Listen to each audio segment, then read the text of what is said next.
Found out today, the most important thing is that the end of this old piece of track, if I go up like that, you can see second-hand track, new track that I've made out of separate rails and separate sleepers by curving the track.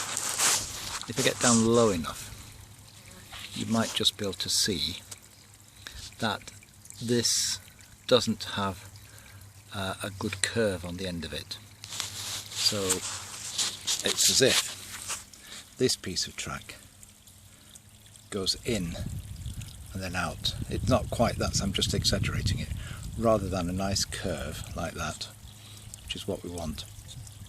It's probably about right there, but it's pinched in here and then out again. So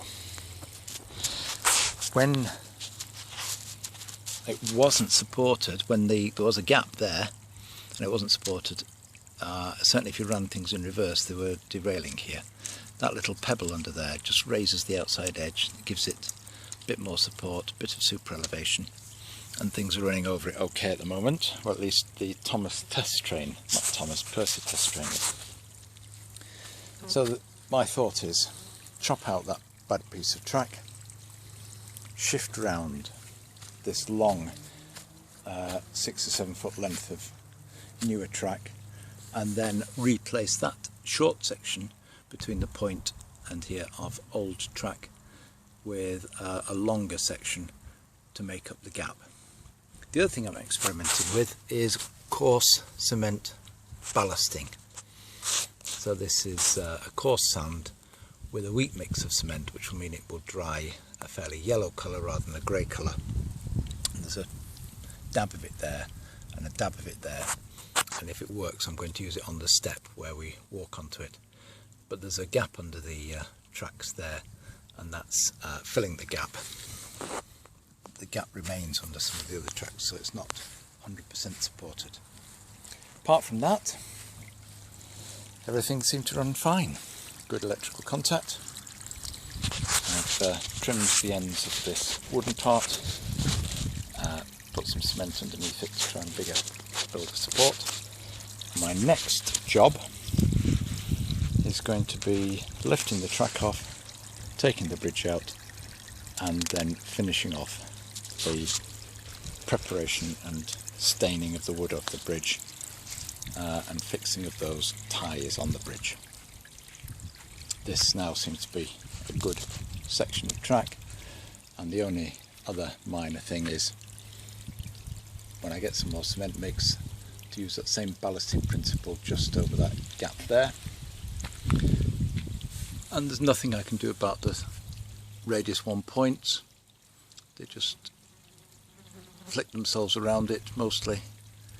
So until I feel flush enough to consider replacing them with radius 3 points, which would mean moving the points back considerably and changing the run of the curve coming out, but you know, at the moment things are running okay over the radius 1 point. So I mean, just use the spring trigger that's on it as normal, or you could put a bit more of a charge in it. Yeah, With the white smoke.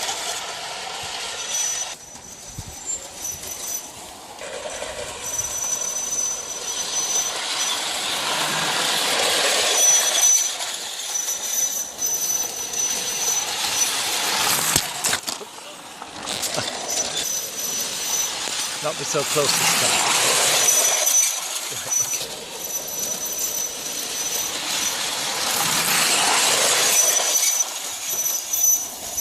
Great then. This is the troublesome bit of track. Just there.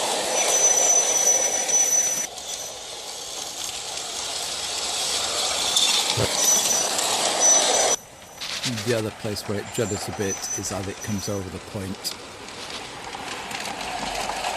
It's just the sharpness of the curve.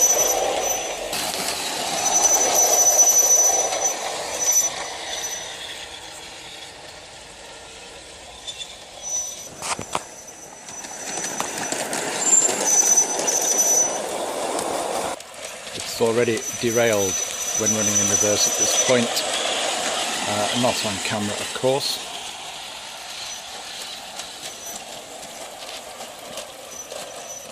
Just one more time. You can see that not all the track is